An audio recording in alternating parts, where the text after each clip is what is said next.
नमस्कार छात्रों, आप सभी का इस चैनल पे हार्दिक स्वागत है।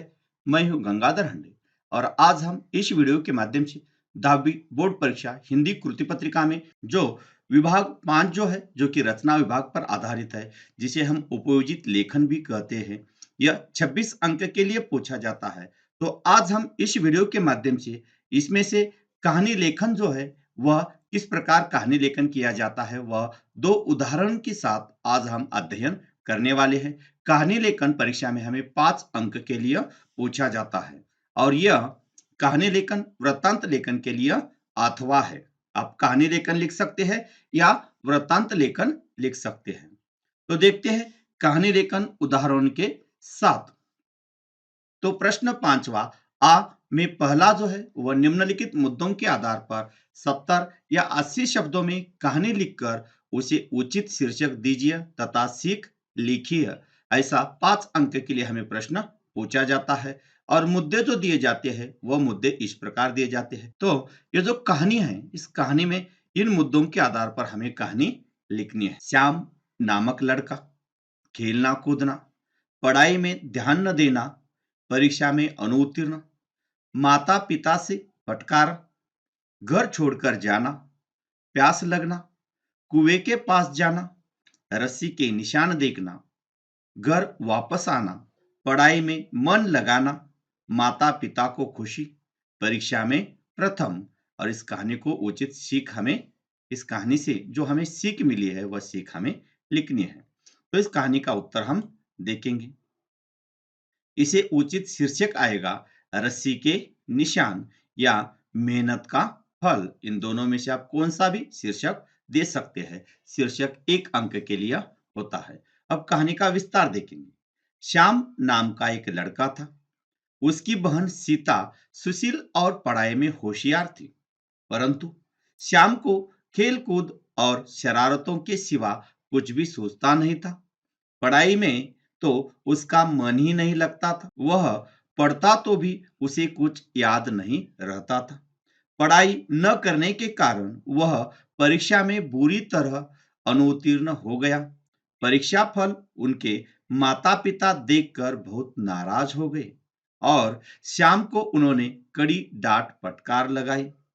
इससे दुखी होकर श्याम ने घर छोड़कर कहीं दूर जाने का निश्चय किया। श्याम रास्ते में चलते जा रहा था। रास्ते में उसे एक कुआं दिखा। कुछ औरतें कुएं पर पानी भर रही थी। श्याम को प्यास लगी थी, इसीलिए वह कुएं के पास जाकर उसने पीने के लिए पानी मांगा। आगे देखेंगे। अचानक पानी पीते समय उसका ध्यान कुएं की जगत की दीवार पर चला गया। उसी दीवार पर निशान बने हुए थे। तभी श्याम ने एक महिला से पूछा, चाची, ये निशान किसके हैं? उस महिला ने बताया, बेटा, ये निशान रस्सी के घिसने से बनते हैं। रस्सी के बार बार घिसने से ये निशान बने हैं। उस महिला की बात से श्याम के दिमाग में बिजली सी रौंद गई।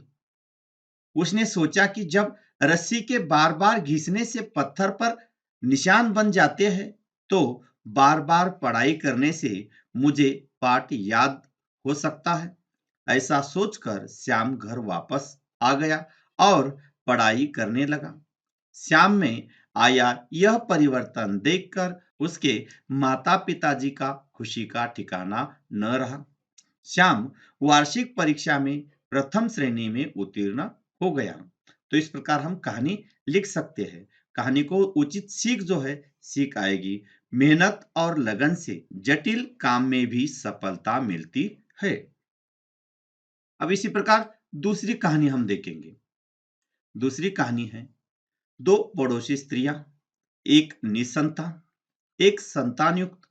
निसंतान वाली का ईर्ष्या करना, बच्चे की मां का बाहर जाना, बच्चों को चुराना, बच्चे के लिए झगड़ा, न्यायालय में दोनों द्वारा उसे अपना पुत्र बनाना, न्यायाधीश का बच्चों को दो टुकड़ों में बांटने को कहना, निसंतान स्त्री वाली चुप्पी, सच्ची मां द्वारा बच्चे के टुकड़े न करने और निसंतान स्त्री को सौंपने की प्रार्थना, न्यायाधीश का फैसला और इससे जो सीख मिलती है वह हमें लिखनी है।